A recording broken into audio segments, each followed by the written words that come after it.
TJ McConnell is currently playing in his 9th NBA season, and he's pretty much always had the role of being a really scrappy backup point guard. But in his most recent playoff series against the New York Knicks, it felt like McConnell had a much bigger impact on the court. Now before this year, TJ only scored in the double figures once in his entire playoff career, and that was all the way back in 2018 with the Philadelphia 76ers. But against the Knicks, TJ scored in the double figures 5 out of 7 games. Now offensively, TJ was constantly in attack mode. With the ball, McConnell may be pretty undersized at just 6'1", but he does have a low center of gravity. Plus, he loves to seek out contact off the dribble, and that allows him to get underneath the defense and carve out driving angles. Watch him here attack and veer back into DiVincenzo's body, and TJ moves him all the way underneath the basket, giving himself a window to finish. Now on this play, McConnell's attacking in transition, and he's going to get to a simple push cross to his left. Then he's going to pick up and throw his inside shoulder right into the defense's chest, which again carves out the space he needs to score. We'll see him hit the same set of moves here on the break, where again McConnell gets to a push cross in stride, then steps back into the defense to keep his outside finishing angle. And McConnell's also not afraid to initiate contact after he leaves the floor. Watch him here jump up and attack Josh Hart's body, to then muscle the ball up for this and one. Down a lane, bank shot is good, and the foul. When scoring around the basket, I also think TJ has really underrated explosiveness off the floor. He's obviously not an above the rim player, but he does have really good control and pop off the floor when coming downhill. Watch him here explode into this left-hand drive. And as the weak side help slides over, notice how smoothly TJ in stride picks up and elevates off 2 feet into his finish. This play here is pretty tough, where TJ turns the corner off the screen and he's attacking downhill full speed. And again, without breaking stride, he's able to explode off 1 foot and pop up into this layup. Now these clips may seem pretty basic to the casual viewer, but these small details is what allows McConnell to be an elite deep paint scorer while being just 6'1".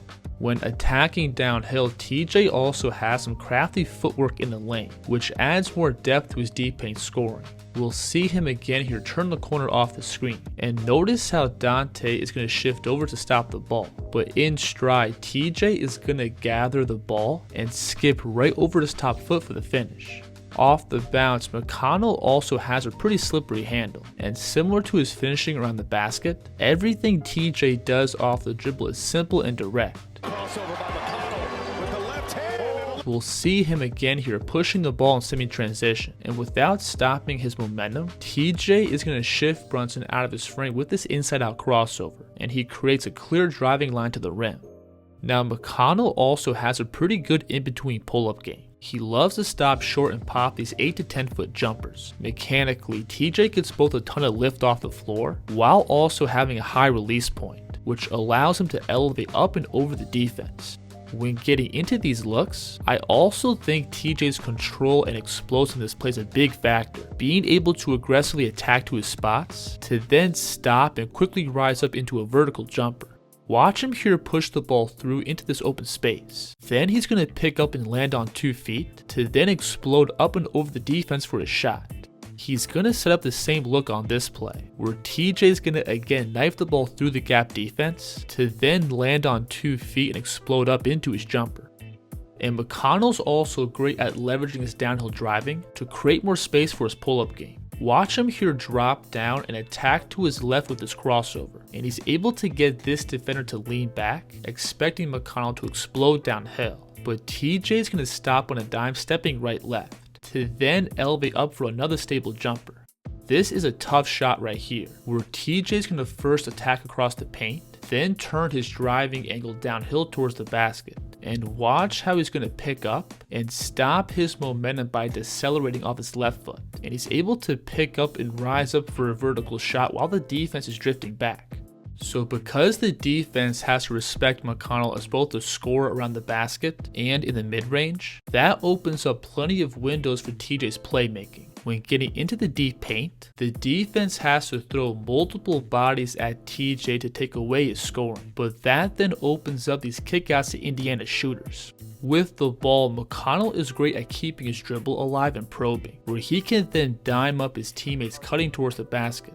You'll see him here catch and initially pull 2 defenders towards the ball, so TJ's going to back out, then re-attack across the baseline, where he then needles his pass to his teammate cutting across the middle. McConnell is also a really good passer out of pick and roll, where he has the ability to hit these tight pocket passes and toss these lobs above the rim. And again, all these playmaking reads stem from TJ's scoring. Watch him here turn on the jets and blast off the screen, which slightly pulls Josh Hart across the paint, opening up this quick pass back to the roller. Indiana also likes to use McConnell as their primary passing hub. Because TJ is typically the only non-shooter on the floor, the Pacers' offense works best with him as a primary ball handler, because the defense has to respect McConnell's ability to put the ball down and make plays, and that gives Indiana the space to run some off-ball sets. Notice on this play how TJ slightly pulls these weak side defenders down and gap, which gives Tyrese Halliburton plenty of space to work off his flare screen and get a clean catch and shoot 3. And then all that passing in return feeds back into McConnell's scoring. Because TJ is willing and able to punish the defense for overcommitting to the ball, that gives him plenty of space to work in both isolation and pick and roll. You'll see TJ make a nice move here refusing the screen, and as he gets below the free throw line, these Knicks defenders are hesitant to commit over to the ball, allowing McConnell to rise up for a clean 10-foot jumper. So offensively, we've never seen McConnell consistently have this much of an impact as both a scorer and playmaker. I think TJ has the physicality and skill to put a ton of pressure on the rim, and that ability to score around the basket opens up McConnell's pull-up and passing game. And then of course, TJ's calling card has always been his defense, where he has both quick feet and a stable base, which allows him to both slide and keep the ball in front, while also having the strength to wall off bumps from the offense. Defensively, McConnell gave Jalen Brunson fits this entire series, where again, TJ had the foot speed to stay in front of Jalen off the bounce, plus the core strength to absorb his bumps in the mid-range area. You'll see him here picking up Jalen at half court, and TJ's able to keep himself attached to the ball off the screen. And as Brunson works his way down and tries to bump McConnell back, TJ's going to absorb this contact, then reach out and poke the ball free. Now obviously McConnell didn't completely lock up Brunson, but he did make Jalen work for every bucket he got. And that non-stop defensive pressure definitely played a big factor in Brunson getting worn down. If you enjoyed this video, please like and subscribe, and let me know in the comments what you think of TJ McConnell's game. The Kids here.